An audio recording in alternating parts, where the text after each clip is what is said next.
Welcome to Bankless, where we explore the frontier of internet money and internet finance. And sometimes that frontier is at a conference, like last weekend, where over 1,000 developers, founders, builders, and investors attended the StarkWare sessions in Tel Aviv in order to participate in growing the StarkNet ecosystem. This is Bankless's StarkWare session series, which are 9 bite-sized episodes interviewing the founders, builders, and ecosystem developers of StarkNet. Every once in a while, in the crypto world, a conference happens, but not everyone is available to attend. Don't worry, Bankless has your back because I go to basically every conference that's out on the frontier, and I bring an entire podcast studio in tow with me in order to make sure that the Bankless Nation stays on the frontier of what's happening in crypto. In this episode, I'm talking to Yoav Weiss, who is a security reacher at the Ethereum Foundation and has been leading the charge behind ERC 4337, which hopes to eventually turn into an EIP, which will become a part of core Ethereum.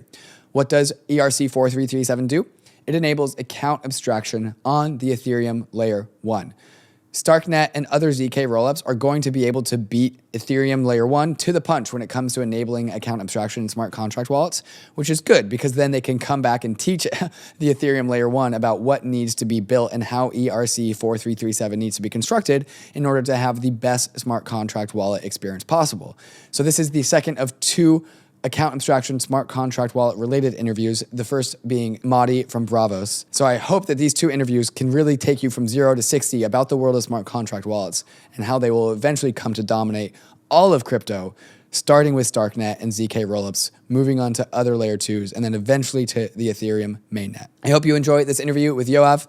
But first, a moment to talk about some of these fantastic sponsors that make this show possible. KRAKEN has been around for almost as long as crypto itself. As crazy as crypto is, KRAKEN has remained a rock for its clients, building out a platform designed to stand the test of time. KRAKEN is all about proof, not promises, which is why they've pioneered a proof of reserves, a system that lets KRAKEN's customers verify for themselves the solvency and responsibility of the KRAKEN exchange. And for this reason and many more, we've chosen KRAKEN as Bankless's strategic sponsor for 2023. And once you're done using KRAKEN to get your dirty fiat money into pristine crypto assets, perhaps you should check out ARBITRUM, where so much of the frontier of crypto innovation is taking place. ARBITRUM just announced their Stylus initiative, which is their brand new programming environment that lets developers deploy apps using their favorite programming languages like Rust, C, C++, alongside regular old Solidity EVM apps. Devs can use any coding language they like, and it simultaneously drops layer 2 fees by an order of magnitude. It's a big deal. So many of your favorite DeFi apps have already deployed to ARBITRUM, like UNISWAP. But did you know that UNISWAP isn't just for ERC20 tokens anymore? UNISWAP is also an NFT aggregator too, to make sure that you are getting the best price on your NFT purchases. UNISWAP gives NFT collectors and traders powerful tools, all from the cozy, comfy Uniswap interface. By the way, it's also got a native fiat on-ramp. It's also deployed on like every layer 2, and it's got this nifty cool thing called a universal router that ensures that you always get the best price on your trades. Crypto protocols like ARBITRUM and Uniswap are becoming super powerful, so make sure that you're also using a wallet that's equally as powerful, or else you'll be missing out. If you're looking to upgrade your wallet experience, check out Phantom, the #1 wallet of Solana, which has recently come to both Ethereum and Polygon. Phantom has native NFT support, giving you your own NFT gallery from inside the wallet. Phantom is both a browser extension and a mobile wallet, and is also the only wallet to span both the Solana and Ethereum ecosystems. Check it out at phantom.app. And now let's get into the interview. Bankless Nation, once again, we are back in Tel Aviv, Israel, and I'm talking to Yoav Weiss, who taught me almost everything that I know about account abstraction. Yoav, how's it going, man? Going great, thank you. What brings you to StarkWare sessions all the way out here in Tel Aviv? I actually live here. Oh, okay. So it's just down the street for you? Yeah, it's literally 20 minutes from here. Well, that's super convenient. I am very jealous. It took me 12 hours to get here. So what's going on as it relates to just StarkWare, StarkNet, and what brings you here specifically? Like, what is going on here in this conference that really interests you?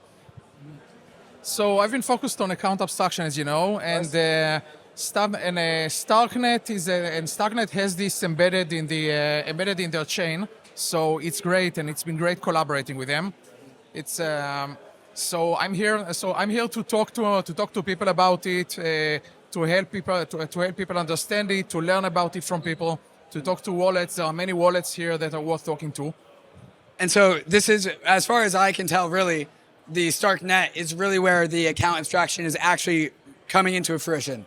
It is kind of a conversation of EIPs on the Ethereum layer 1, but on StarkNet, it's actually being developed as teams. And we have the Argent team, we have the Bravos team. So what's it like watching a lot of this account abstraction theory turn into practice here on StarkNet? So I've been also involved in that. I'm not watching it from the sidelines. And StarkNet account abstraction is actually based on the same ideas as ERC 4337. It uses the same protection, the same ways to decentralize things. So it's just easier when it comes to when building a new network. It's easier to build it into the network. So we started the ERC in the form of an ERC and not an EIP because it's easier to standardize it across different networks. And then StarkNet has been the first network to actually put it into the consensus.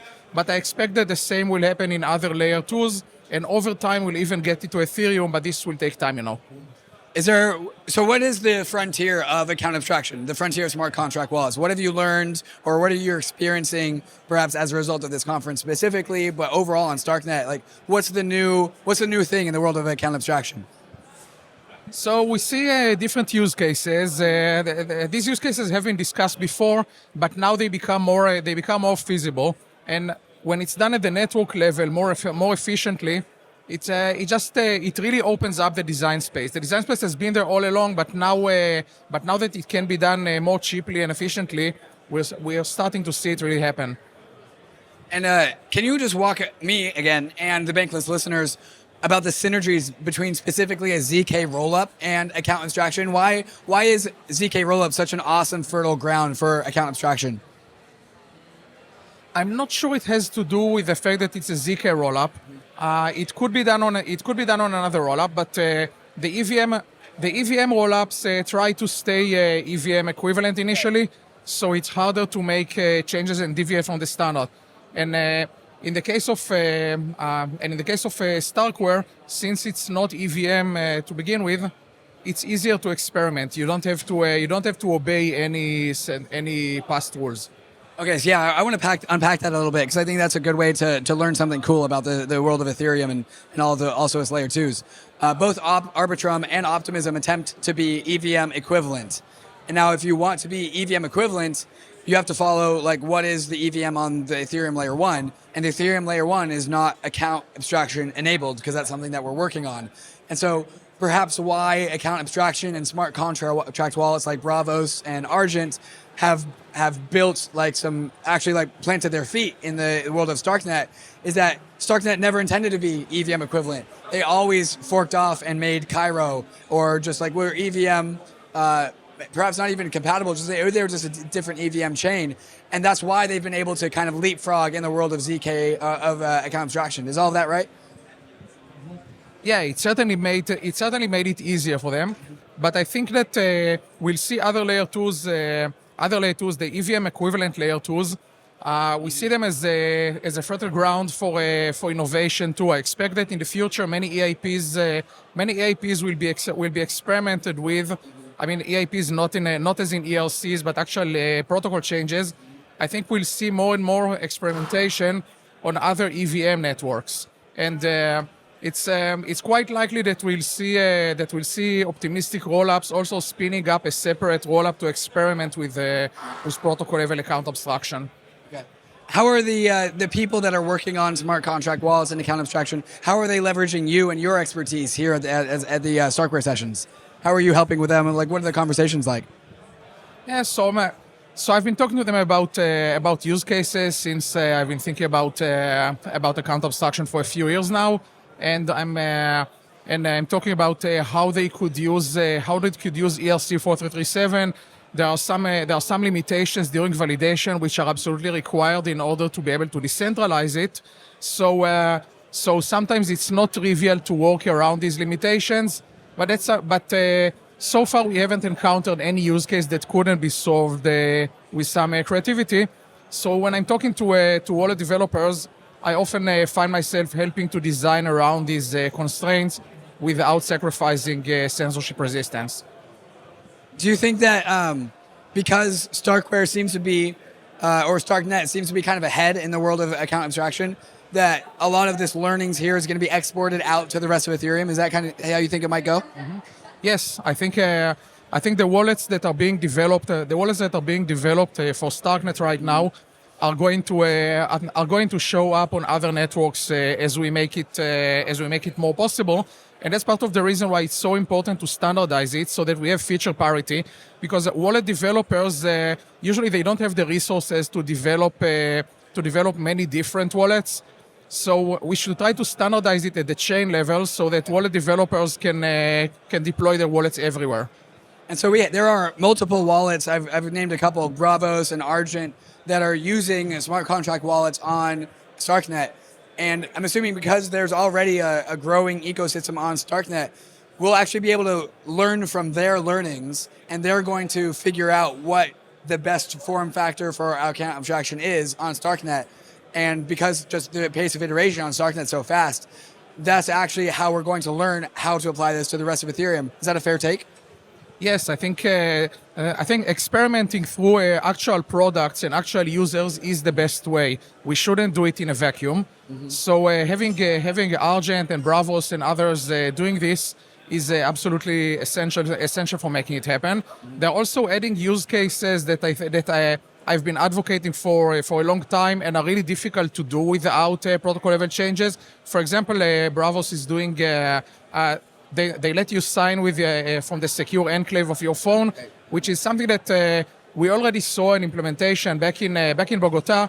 One of the hackathon projects implemented this in Solidity and deployed it on an EVM chain. But it's really expensive to do if you don't have support for it from the network.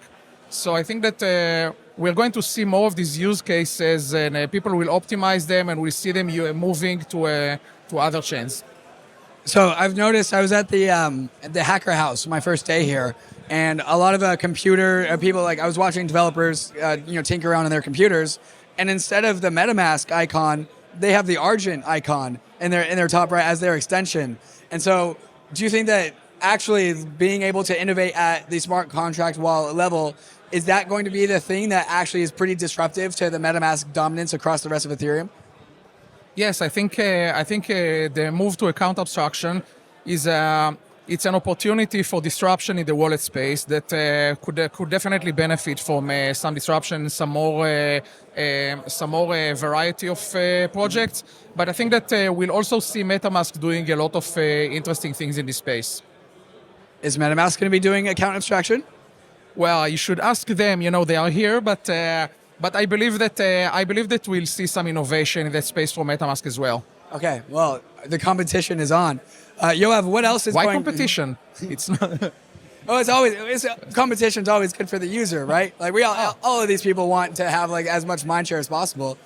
Do you think like wallets might stratify into like different use cases, as in like maybe this isn't exactly right, but Bravos is the gaming smart contract wallet and Argent is the DeFi smart contract wallet, or does that not really make sense? Yeah, it does make sense because with account abstraction, you can make the wallet as simple as you like or as complex as you like, depending on, for example, if you have a complex authorization needs or you need to enforce certain policies, then you might want a more complex wallet. But as a new user, you just want the simplest possible wallet where you add your phone, you don't know what a private key is, and you can move and you can just start using it. But what's more important is that with account abstraction, you'll be able to set the implementation, you'll be able to upgrade. So as a new user who doesn't know anything about crypto, you'll probably want to start with the easiest one to use. But maybe as you accumulate more value in the account, now you have assets, you need to protect them, and you have better understanding. Now maybe you're going to upgrade it, and you're going to upgrade in place. You're not going to move your assets elsewhere. You're just going to switch from a very simple wallet to one that gives you more optionality. I really like the idea of a smart contract wallet can be as simple or as complex as anyone really wants it to be. But we're starting, of course, at the very beginning of this story because we're still so early in the world of account abstraction. What are the first use cases that you think are really going to be onboarded into these smart contract wallets? Mm-hmm. So we already see things like social recovery that Argent has been doing for a long time. And social recovery is often misunderstood. It doesn't necessarily mean that your friends are going to recover it for you. It could be a ledger device in a bank vault that you're only going to use if you lost access. And we're going to see some use cases such as, for example, session keys is something that I really like. That since you can have authorization, not just authentication, meaning that you can that each key can be authorized to do certain things. It makes sense that, for example, you have an NFT in your you have an NFT that you want to use in a game, but you don't want the game app to be able to transfer it. So you could have a key that the browser keeps, so you don't need to manually sign each transaction, but the key can only interact with the game. And if you actually want to transfer your NFTs, that's a separate key, and it requires manual signing. So we're going to see such use case as well. And but really, the possibilities are endless. I mean, I can talk for hours about different use cases here. Yeah, I'm sure. I'm kind of getting like this image of a smart contract wallet that really starts off as like a blank slate, but you can plug more and more stuff into it. Is it logical to think of there being like a plugin store for your smart contract wallet? Is that like a coherent thought? Yes, that's something that we've been talking about. We didn't want to push it into the same ERC, but I think we will need an ERC for it to standardize the way plugins work, and then you'll be able to get plugins. The way I see it, the plugins should be associated with a certain authentication, with a certain key. So this and then the session keys are actually just a sub use case of this. It's just one plugin, and then you can have a plugin that allows, for example, performing trades. If you want to implement a more efficient DEX with an order book, you could authorize it to perform trades without you actually signing it. But there can be many such use cases, and each of these, I believe, should be a plugin. These plugins will not necessarily be written by the same person who wrote the account, who wrote the wallet. For example, Uniswap could write a plugin that helps you do things on Uniswap, and you could add it to any of the wallets that support the standard. But this requires some thinking. For example, these wallets will all need to use diamond storage. It's an EIP that helps you make sure that different contracts running in the same address space don't step on each other's toes. So I think that, and I've been advocating it to all, telling them that they should be using diamond storage from the start, so that later they can use such plugins. Will wallets always be in this like browser extension form factor, or do you think we'll access our wallet in a different way? Because like to me, the browser extension wallet is kind of annoying. Is that going to be the future, or there's going to be something else in the way that we engage our smart contract wallets? Do you have any thoughts on this? I think it doesn't have to be a browser extension, and I like having mobile apps do this kind of work, and I think it should be, and it can be done for the browser. It can be done even from an app running on your PC or your Mac, but I think it's important not to lock yourself into a mobile app, for example, because since I really hate censorship. And I think that both Apple and Google have a permission system where if you want, they could eliminate the wallet from their app store if they want to. So I think you should have a way to recover from it and to switch to a new implementation. So at the very least, you should be able to do this from your browser. Amazing. Yoav, I know you're always like head into the world of account abstraction, but what, in addition to account abstraction, have you been paying attention to lately? Sorry? What, in addition to account abstraction, have you been paying attention to lately? Yeah, so I'm a security researcher, and I've been working on other security-related projects, and also and I also care a lot about censorship resistance in Ethereum in general. So I'm thinking a lot about PBS, about proposal build separation, and about inclusion list. And the whole thing is going to come together at some point, because with account abstraction, we'll also need to have inclusion list, and it's much more complicated to do in this context. We won't get into all the complexities right now, but it's so there's some interplay between these topics. Yoav, if listeners have gotten their interest piqued about the conversation that we've just had and they want to learn more, where do you recommend for them to go? Any resources that they might should be pointed to?